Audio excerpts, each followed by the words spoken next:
I blame Soros for all of this. Soros is terrorizing me and trying to shut down my fraternal club, the Proud Boys. And he's paying people to mess with my life and spread these lies about me, spread fake news. Now that sounds paranoid. And you go, Gavin, that's mental patient o'clock. What are you talking about?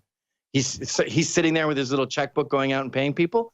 No, it's not that covert. In fact, I think these murders linked to Hillary are not as simple as her saying, go and kill, what's his name, Rich? What's his name again? I forgot. Seth Rich. Go and kill Seth Rich. No. She might not have even known about the murder of Seth Rich. I think there's a sort of a machine that started in 92 with the Clintons getting rid of people who got in the way. And it's sort of spiraled out of control. And she's just like, oh, they killed Seth Rich. Oh, great. Oh, great. Here we go. I just wanted Vince Foster's stuff messed with. This is totally out of control, you guys. And they're like, Mrs. Clinton, you're putting us in a very difficult situation. Maybe you should just keep your mouth shut. If you are receiving this transmission, you are the resistance. Hey, folks, welcome to the Alex Jones Show. I am guest hosting for Mr. Jones. My name is Gavin Macinnes. I host a show on crtv.com called Get Off My Lawn. I also host a show there called CRTV Tonight. That goes up every fortnight. And I don't mean the video game. I mean the 2-week time span. That's a talk show, CRTV Tonight is. But the Get Off My Lawn is every night around 8:30. And it's 40 minutes of me doing basically what Alex Jones does. I'm trying to join a country club. I moved out to the suburbs, and it's in Greenwich, Connecticut. And I played golf with the president, and I was like, you know what? I want my kids to socialize, and it seems like these country clubs, I just moved from the city after 25 years, are the only place your kids can fraternize. I could drink anywhere, under a bridge with a bum, but if it's good for the kids, we'll join the club. And I just heard through the grapevine that someone had found out I wanted to join the club, and they go, so you got Alex Jones coming over to your club now? I'm Alex Jones, you see. And that's used as a metaphor to mean crazy people. Take that stupid hat off your head, you imbecile. Jesus, what is with these millennials? God damn, that's annoying. Why would you do that? That's the worst thing about millennials, is wearing a wool hat. It's in a hot studio here. It's about 85 degrees. And the first thing he does is go, I better put on a winter hat because it's so hot in here. Nice logic, millennials. You're so vain. And when I say you, I mean your entire generation is so vain that you want to cook yourself just to give your hair sort of that oomphy, slightly straighter bedhead. It's almost kind of anti-Semitic, by the way, because you hate curly hair and you want your hair to be straight and Anglo-Saxon. I want to look professional because it looks. It looks so professional. Put on a "Make America Great Again" hat. That's professional. Oh! Got their ass hanging out of their pants. They wear these damn shower shoes. I've seen kids swim in shower shoes. What the hell is going on there? Ankle socks and shower shoes. Are you a rich person in jail? They play basketball in these stupid shoes. It's infuriating. And they wear sort of Gucci and Prada. They want all the hottest brands. They basically live like Rob Kardashian's ex-stripper wife there, whatever her name is, Black China. Your whole generation is Black China. I hope you're proud of yourself. Anyway, sorry, we got off track there. But I know that's a silly little anecdotal story about my life, and I sound like a douche talking about the country club. But the fact that that guy said, so you got Alex Jones joining your club now? And the president told me this. And I found out later that the guy who said that doesn't even go to that particular club. I'm a city guy. I moved out in 1988. I haven't lived in the burbs since 1988. So I'm new to all this. But apparently there's rivalries with clubs. Like this one is more WASPy. This one is more Jewish. This one is more Italian, Catholic, Protestant. They all have their little silly rivalries. It's embarrassing, really. And this guy was trying to sabotage my application because I'm an Infowars guy. And to that I say, A, what's the matter with Alex Jones? I know it's weird to be on the Alex Jones show talking about Alex Jones, but it came up. And B, why are you trying to sabotage someone else's social life? There is this intense pariah status going around with anyone who might be right-wing now. I was just booted off Twitter. And it's like McCarthyism, although McCarthyism was justified. It's more like the Salem witch hunts, where the witches they're looking for aren't witches. And the amount of hubris and intervention that these people are utilizing to sabotage someone else's life, and not just someone else's life, my kids, it's their social life that'll be affected. Us old guys don't care about social lives. You know who our best friend is? Whoever's sitting there at the bar. Hey, how about the Mets last night? I hate the Mets. Oh, okay, well, I like the Mets. We're still friends, by the way. I'll still talk to that guy for 10 minutes. He's a Yankees guy, I'm a Mets guy. He can crap on the Mets the whole time. I just had my friendship for the week. I'm good, full up to the brim. But little kids, they need friends. And I'm becoming a pariah in the burbs. And it disturbs me that anyone cares. Why does the left care so much about right-wingers' personal lives, about their friendships and their romances and their country clubs? It's insane. When we come back, we'll be discussing this much more. By the way, there's going to be a lot of errors over the next hour. I'm new. I'm trying. Remember those horribly sadistic pins that they make people in the service industry wear? I'm new, but I'm trying. I just want to bitch about the suburbs a little bit more because we live out here and we pay very little. I'm not in the burbs now. I'm in the city at my studio, but I live out in the burbs, pay tons of money in taxes, and it's mostly to get away from urban life. And Obama and the left sees that as racist. Oh, you want to get away from black people? There's a lot of black people in Connecticut, and they want to get away from the hood too. They want the better education. So when Obama enforces these diversity quotas in and subsidized housing, middle-class black people are going, what are you doing? I busted my ass to get out of there. I started my own construction company to get out of there, and now you're making these schools worse?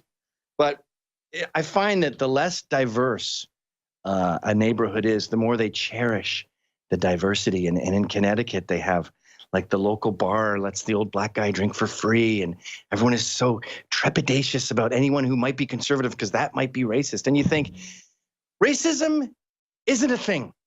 So why are you so obsessed with it? There's so many other pariahs out there. Like, you think of that guy from Seinfeld. Career's over because he swore. He said the N-word a bunch of times. And that is a bad word. Don't get me wrong. It's up there with the C word as one of the top bad words there is. But your career's over because you swore? I don't understand it. How about we recalibrate the pariah machine? It's aimed at the wrong person. How about we found out some guy works at Purdue Pharmaceuticals? Now, we all know the Slacker family, right? Sackler.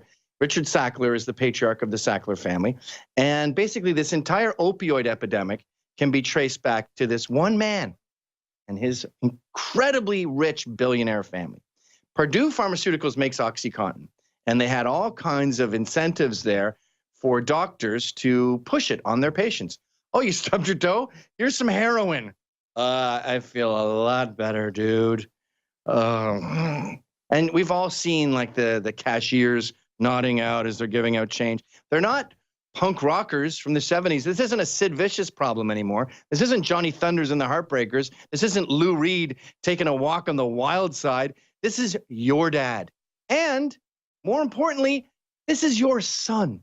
Your son is going to die because of this opioid epidemic. And it is pure corruption. Big Pharma is incentivizing this. And naive, corrupt, incompetent, evil doctors, this is not true of all doctors, but there seems to be a hell of a lot of them that are willing to, that are hypocritical about the Hippocratic Oath. It's become the hypocritical oath now.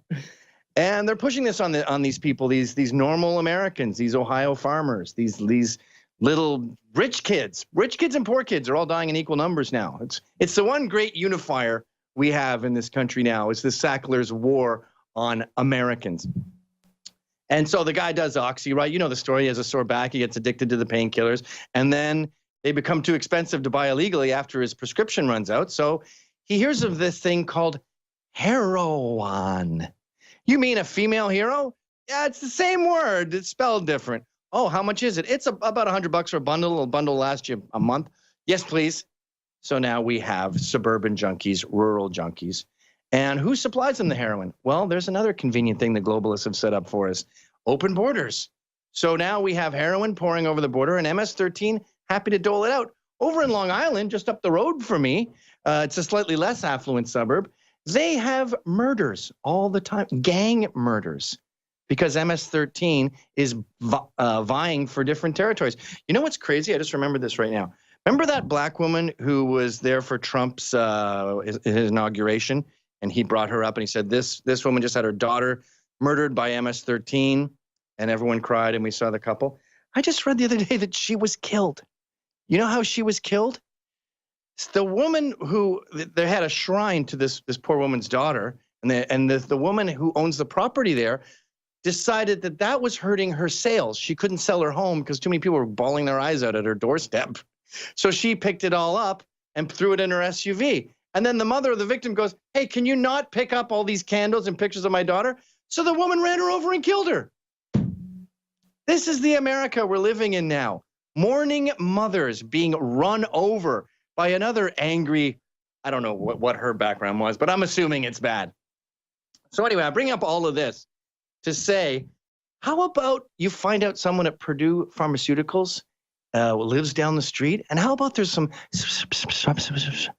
whispering about him? I see it in my neighborhood. I see whispers all the time. Sometimes I'll be walking down the street and I'll see a housewife just go, oh, like she's finally seen Hannibal Lecter walk by. Just, oh my God. And what is the horror? The horror is that I like Trump. And if I like Trump, I might be conservative. And I'm being linked to Charlottesville, which I disavowed like a maniac. But the owner, the guy who ran it, had been stalking me, so we must be friends, and I must have organized it. Just the fact that I disavowed it, be damned. And it got me thinking. I'm sorry to talk about myself so much, but you'll be in the same boat one day. First they came for me, they're coming for you next. I blame Soros for all of this. Soros is terrorizing me and trying to shut down my fraternal club, the Proud Boys.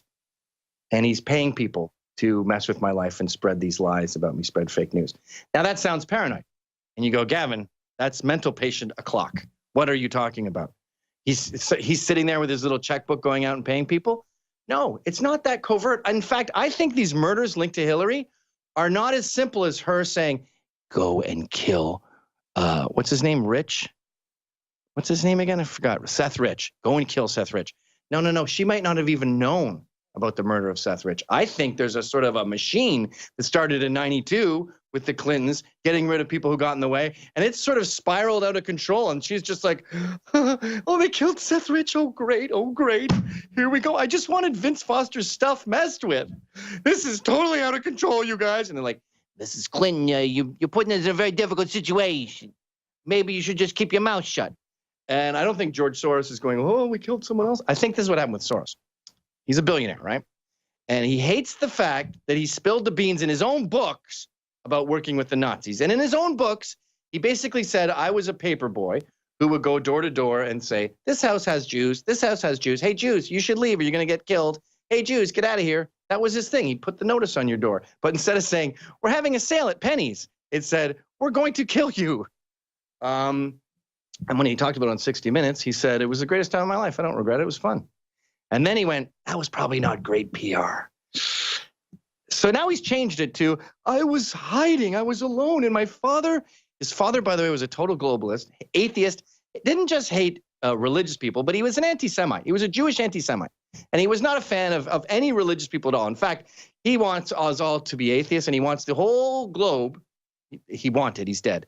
He wanted the whole globe to speak that Esperanto language, Tower of Babel stuff. Anyway, so he sits down with his PR people, and he goes, I gotta kill this Hitler thing. It's looking real. I don't know if you know this, but Nazis have a bad rep. What should I do?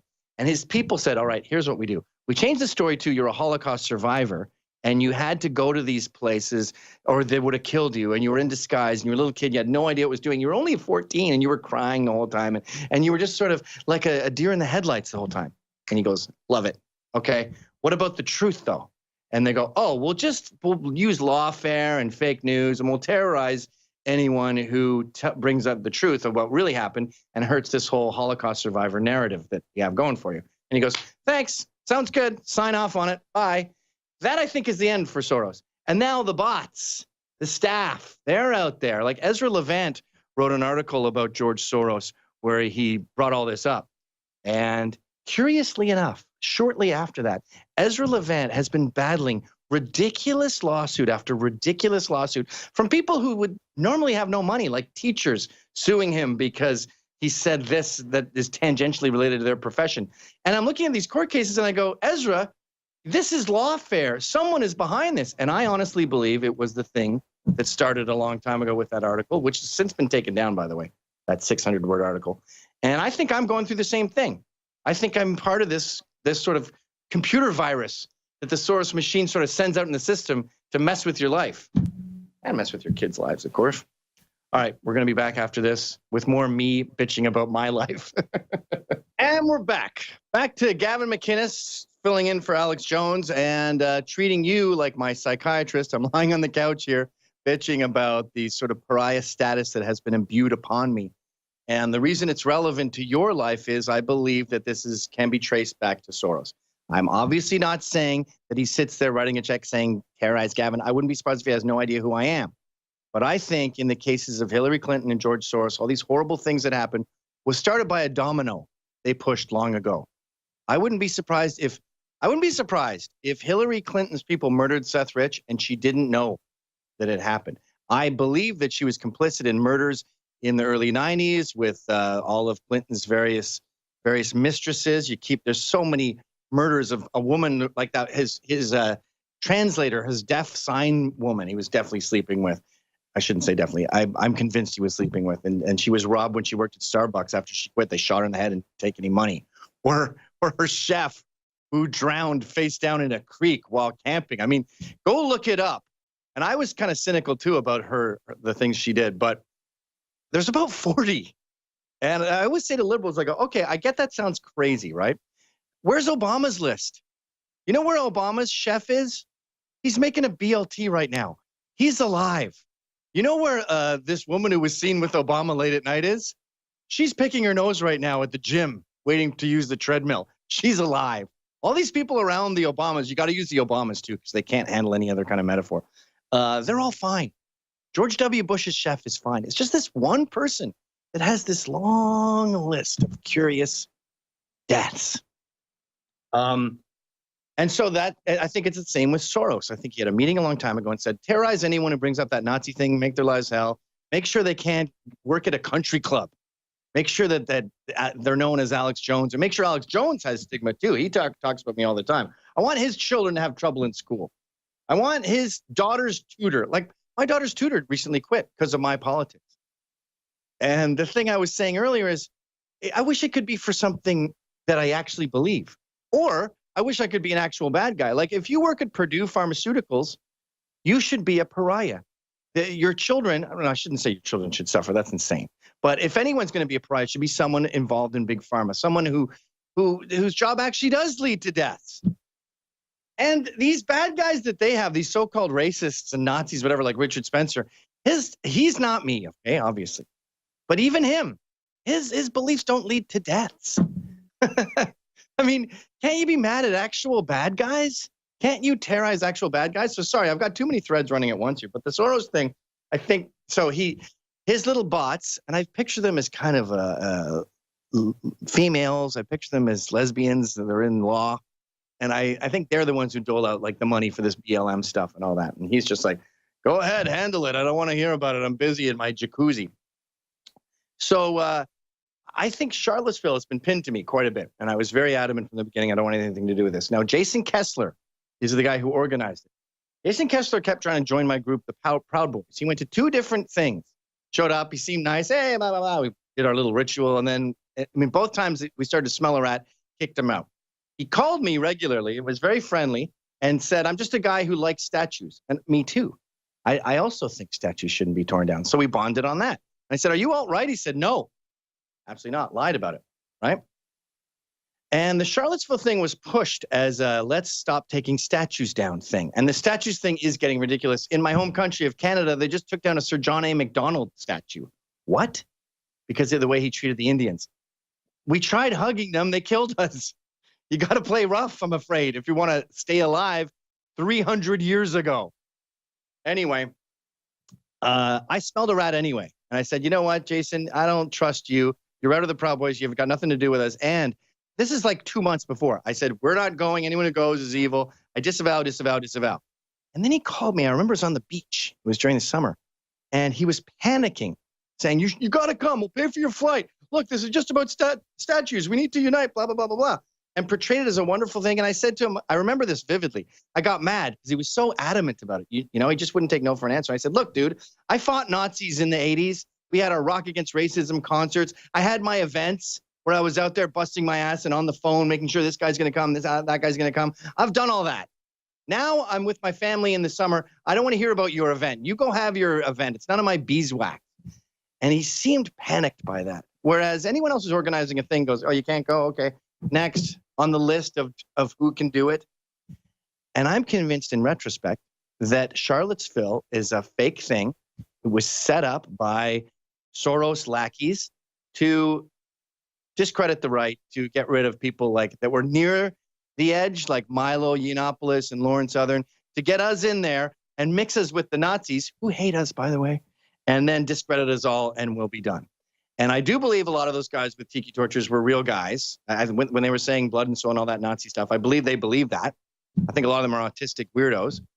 And I think it backfired. I think whoever was in charge, whatever globalist lefty group was in charge of setting up Charlottesville, and Jason Kessler, by the way, was an Occupy Wall Street Democrat. I think whoever set that up got fired. It didn't turn out. We only got one death. Shit. We didn't want that. We wanted total and utter chaos, much more racism. It didn't go well, but they still cling to that one Heather Heyer death, which even that is starting to sound dubious. Obviously thinks she was killed. That's horrible, horrific, terrible. But some things that no one talks about with that death. One, why is a girl in flip-flops going to what she sees as, and what turned out to be, a gigantic Nazi rally?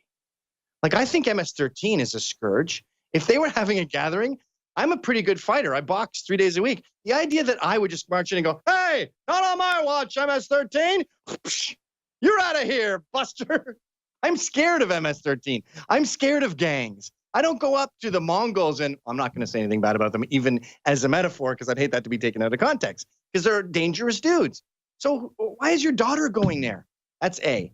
B, we've had this professor bragging about how he chased the guy who ran her over, whatever his name was, James Dunleavy or something, I forget his name, terrorized him, scared him with a shotgun. So he got in his car.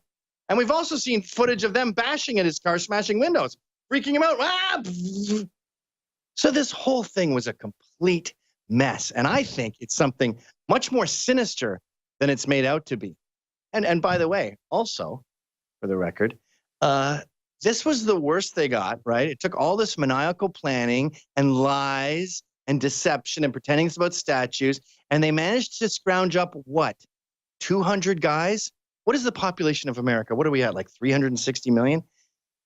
You basically are showing us a threat that is not even close to as dangerous as elevators. We lose 6 Americans a year to spider bites. Your enemy, even in your worst case scenario, even if we ignore my theory that it was a fake rally, even all that, you're still in the elevator, measles, spiders kind of an area of danger. Whereas Big Pharma, 40,000 a year, 36,000 a year to be specific. That's 115 people a day dying from opioids, from that one that killed Prince and Oxy and heroin, all of those combined, 115 a day. Yet those guys aren't pariahs. No, the mythical Nazi, that's the pariah. If you are obsessed with chasing Nazis and white supremacists, you are essentially a Bigfoot chaser. Bigfoot is not a thing. I can give you a lot more things to be concerned about when we come back. Why do I bring all this up? Because we have to understand that the left is not playing fair. They are playing to win. They have no interest in truth, no interest in justice. This is just, Trump has to go. If they could, I honestly believe, I would say 40% of the DNC, of Democrats, if they could push a button where Trump would suffer a debilitating, horrible way to die, flesh-eating disease, and they could watch it, I bet they would push that button. We're up against basically Gargamel from the Smurfs. We're up against a bad guy. And I was thinking the other day, say Hillary won, and it was discovered that Canada had meddled in the elections. What do you think the left would be doing today?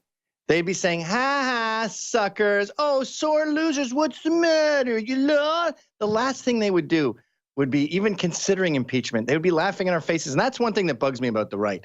We're so determined to play fair and be nice. And no, here's the proof. Look, no, here's the document. Here's my evidence. They don't do evidence. They lie. This whole Kavanaugh thing with this girl who claims it was attempted rape. And then we find out that she wore a brain-shaped pussy hat for a march and signed a petition trying to get Trump to change his views on immigration or something like that. She's a very politically active liberal. And coincidentally, she's just decided right now to accuse Kavanaugh of some high school sexual encounter.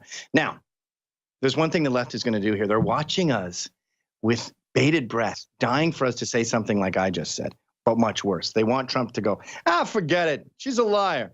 Then they can go on the whole, these guys don't care about rape victims thing, and it does well with the female voters. You say, there's little kids. There's a baby that crossed the border, and he's so hungry. No one goes, why did a woman bring a baby across the border? You couldn't have waited till he was a little healthier, a little older, a little tougher? Why are you bringing kids on a crime spree? Which, by the way, that distance, that whole route is basically a Tough Mudder relay race. It's brutal. And you brought a little kid along with you? Why did you do that? Anyway, they are dying for the right, especially a Supreme Court judge, to be rash and dismissive with her. So that is why you'll notice Kellyanne Conway and everyone on the news is going, we want to be clear here. We are going to go take this to trial, make sure we look at all the evidence. She needs to be heard, because they can tell it's a setup to try to make you be dismissive. But civilians like me can go, I'm not buying it. It stinks. So they're always playing games. I think that the lawfare with Soros is a game. I think the strange deaths around Hillary are a game. I think that this whole pretending that you're concerned about Russia meddling is all just propaganda, tricks, and lies. And I think Alex Jones and I getting kicked off of Twitter and getting booted off social media is them saying the game isn't working. Charlottesville, I believe, was designed to take down people like me, Milo, and Lauren. It's still linked to me somehow, even though I clearly said I don't want nothing to do with it. And the tweet where I said I want nothing to do with the second one either is conveniently has disappeared because I'm off Twitter. And the local media would say Macinnes booted, Proud Boys founder booted from Twitter shortly before Unite the Right. Well, technically, chronologically, yes, I guess it was. But the implication there is that so I couldn't sit there and organize Unite the Right. So whatever money, whatever globalist money went into this myth is still perpetuating, even though the lie failed, or did it? And I also think it's interesting the timing of when Alex and I were persecuted for well, my thing I'm hearing now from my lawyers is promoting violence. Violence is out there, okay? It's like guns. Guns exist. We want good guys to have guns. Violence exists. Antifa, the socio-fascists, are the paramilitary wing of the Democratic Party, and they go to rallies and they beat us and they stab us with hammers, with knives, with gas, with M80s. They throw rocks at our heads. They split open our skulls with bike locks. My group has said, hey, we're going to defend ourselves. And God forbid we should enjoy that. That became promoting violence. So the left is so fascist that if you don't lie down and take it, you're violent. I mean, what is this? This is like Stalin. This is Mao. This is dictatorship stuff, not benevolent dictators, tyrannical dictators. And so Rufio, our buddy Rufio, is a Proud Boy. He had a beautiful punch, knocked out an Antifa so hard the guy was just unconscious and his body was erect, just. And it was we call it the punch heard around the world. I featured him on my show to talk about the punch. Alex featured him on his show to talk about the punch. I was banned shortly after. Alex was banned shortly after. And all Proud Boys accounts were immediately banned right after that. Why was that? Because we're glorifying violence? No. Because we are a threat to their paramilitary wing. Because their violence isn't working. You notice Antifa's still up on Twitter. They don't mind alt-left violence. They don't mind the socio-fascists. They just mind when we defend ourselves. And they tried to do it through propaganda and lies to make us look bad, and it's not working. There was just a rally in Denver for free speech. These Proud Boys grabbed, I'm told, firsthand accounts, that Antifa jumped on a cop. And these Proud Boys grabbed the Antifa, ripped them off the cop. And cops love Proud Boys because Proud Boys love cops. And he's looking at suspension now because he said to them earlier, he said there was a video going around where he said, I know some of you came here to fight. I can tell that by what you're wearing. That's not happening today. And then he said, if you want to fight, stick around. I got a couple guys, they also want to fight. Now, that could mean anything. That could mean him and some cops want to have like a fun little spar session. Or it could mean I got some Antifa guys that want to fight and we'll let you fight them. That no one knows what that means. And he also added later, I'm kidding, of course, but this is what's going on in this country. There is this intense scrutiny, this fine-tooth comb where they go through every facet of I don't even want to say conservative, of a non-liberal's life, where you had slightly rough sex in high school, so you can't be a Supreme Court judge. You knew the guy who organized Charlottesville, ergo you killed Heather Heyer, so you have to be terrorized. Your family's social life has to be affected. If you know Alex Jones and conspiracy theories, if you are even open to the idea that the deep state exists, even though James O'Keefe is about to prove that beyond a shadow of a doubt, if you're open to any of this, if you're not 100% with the liberal cause, even as the liberal cause drifts off into satellite town and has things like infinite gender and children are sexual beings and we need to have drag queens read books to kids and children should have hormone blockers so they don't suffer puberty and we're slavery's worse today in America than ever before and the president is a white supremacist Nazi. Even as they start saying that crazy radical stuff, if you're not with this crazy satellite, then you're a Nazi who's going to start World War III and we have to terrorize you. So it's a strange thing to set up because what you're doing is you're setting up this scrutiny machine where everyone has a fine-tooth comb. And I think what's happening now with the right is we're going, okay, let me just pick up this giant fine-tooth comb and go through Hollywood. Oh, wow, it's Rape Central over there. You guys are disgusting animals. Looks like you're not so sanctimonious after all, are you? They are cannibalizing each other now because they set up this crazy world. They ruined comedy with all their rules. They ruined movies.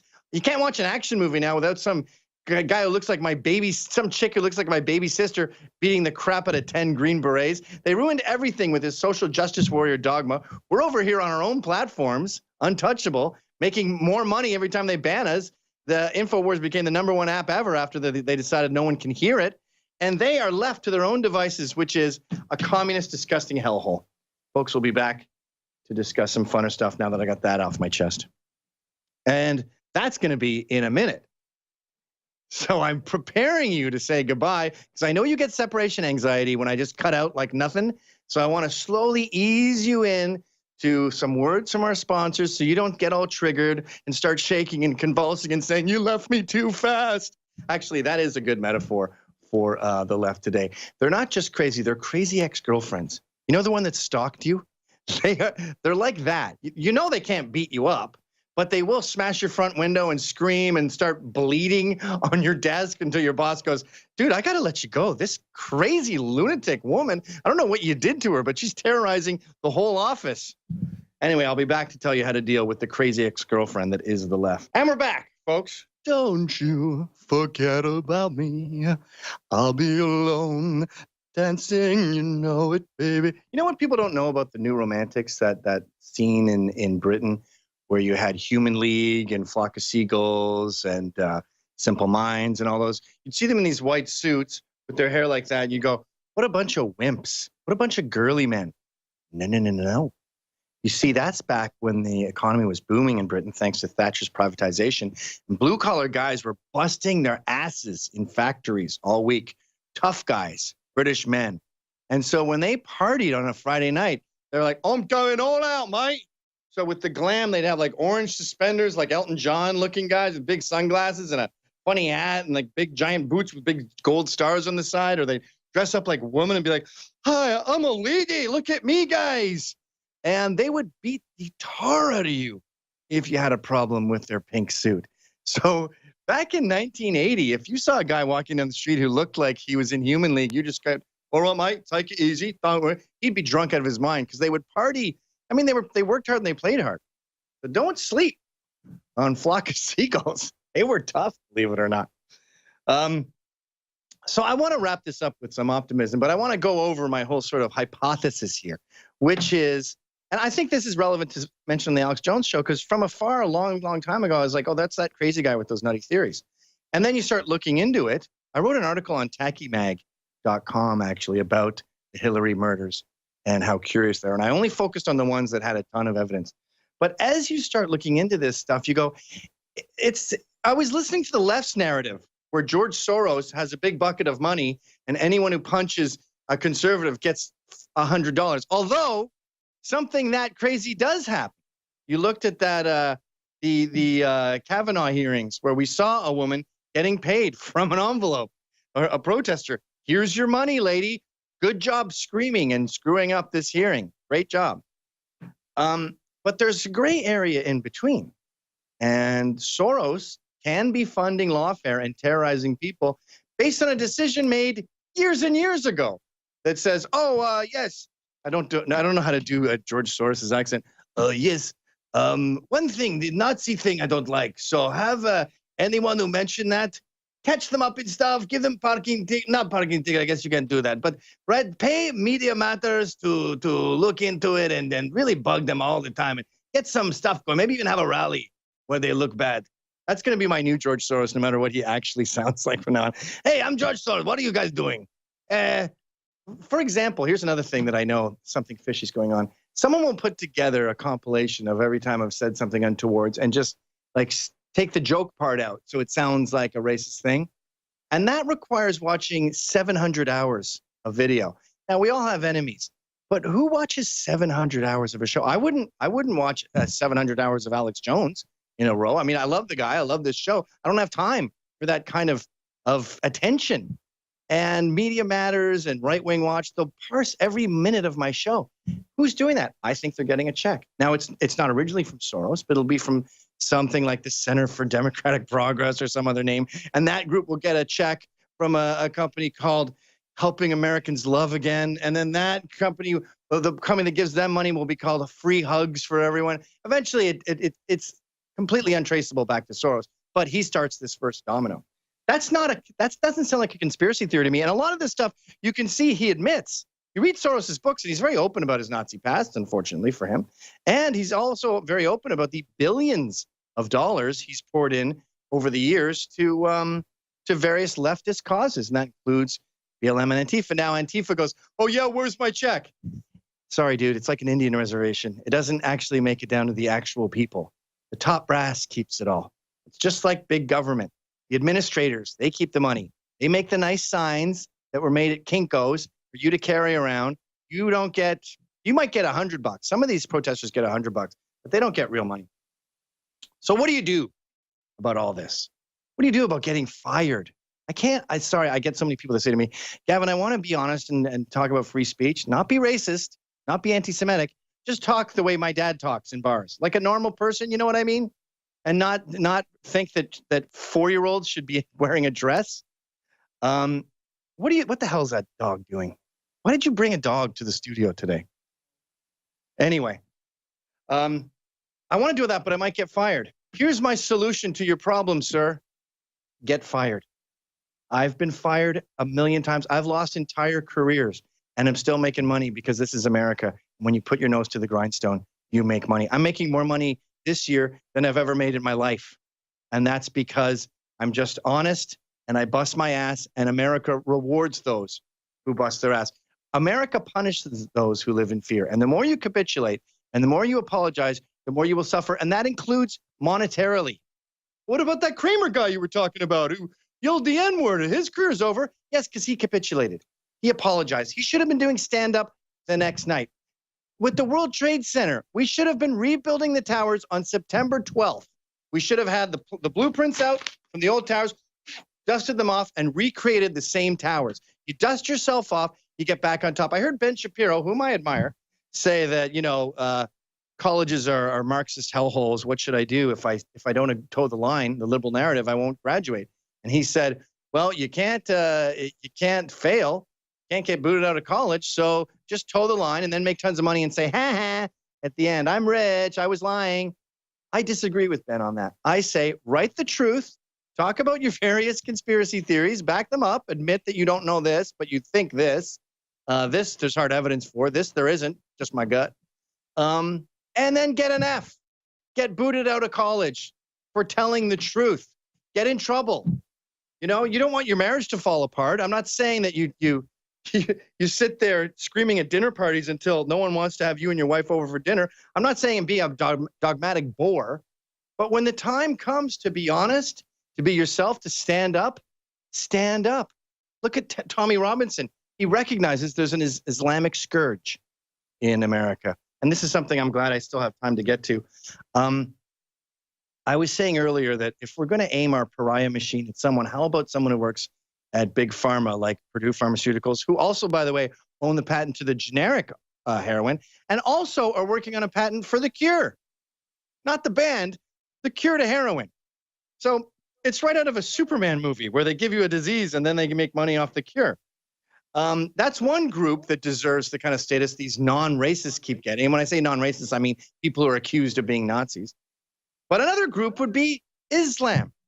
All the things you say about Mike Pence being homophobic, Mike Pence doesn't throw gays off buildings. All the things you say about Trump and his pussy joke being sexist, Trump isn't pushing for Sharia law, where a woman can be beaten if she doesn't have sex with her husband, where a woman's testimony in court is worth half that of a man's. You talk about racism all the time because you think that guy knew a guy who was in Charlottesville. Islam is steeped in racism. Radical Islam and moderate Islam. You know, they're still practicing slavery today in North Africa. You want to buy a black guy? They're $400 in Libya. Shouldn't that bother you just a little bit? So every trope that they heap on innocent men like me and Alex and you and Milo and Lauren and Stefan Molyneux and Dave Rubin and Jordan Peterson and even Joe Rogan, all of those tropes they heap on those guys which don't exist, are blindingly obvious when you look at radical Islam. And no, this is not a racist thing. I love me some Indians, Sikhs. There are so many cultures, even Mexicans, even Hispanics, the Catholic Hispanics do assimilate when they come in normal numbers. It's the 13 million being heaped on in one big plop that makes it difficult to assimilate. You almost can't assimilate when you come in a group that large. It's almost unnatural. But there's something about Islam that seems incongruous with the West, and the left doesn't want to talk about it because it sounds racist. So they'd rather just invent racist and go, you look like my dad. I'm making you the bad guy. I'm going to try to ruin your life. And what I say to those people whose lives are being ruined is stand up for yourself, fight back, laugh in their face, try to see the humor in it all, and know that the truth runs marathons and lies run in small sprints. These people aren't going to breed. They aren't going to last. They aren't going to be employed. They don't thrive, these social justice warriors. They don't become ministers of industry. They have no work ethic. These socialists, when they finally move out of their mommy's basement, get punched in the face by the reality of economics, and they fail. So I know this is a crazy time, and I know it's incredibly discouraging, but I want to tell, especially the wives of conservatives, the wives of pundits, the children of these pundits, that all this will pass. And we will look back the same way we looked at the Salem witch trials and go, what in the Sam hell was going on in 2013 to 2020, right before Trump won for the second time? What an insane time we lived in. Thanks for having me, folks. Please go to crtv.com for more of this incredibly valuable information and my remarkably charismatic personality. You know, someone very profoundly once said many years ago that if fascism ever comes to America, it'll come in the name of liberalism. He goes to jail. He goes to jail. Lock him up. If you are receiving this transmission, you are the resistance. The scientists at Infowars Life have created a powerful formula for inflammatory support and joint support. Discover the power of ancient medicine with Bodies. Bodies contains one of the most potent forms of turmeric available. Turmeric has been used for thousands of years and is one of the most studied herbals today. It is well known in traditional medicine for its soothing properties. Our pure turmeric extract plus piperine from black pepper makes for optimal absorption to help boost and support your flexibility, mobility, joint function, immune system, and so much more. Regular turmeric root from the store only contains 1 to 5% of active ingredients, but our turmeric root extract contains over 95% of the active ingredients. Bodies combines turmeric with organic herbs such as spearmint, sage, lemon balm, and thyme to work synergistically for full body support. Try Bodies today at InfoWarsLife.com or call us at 188-253-3139.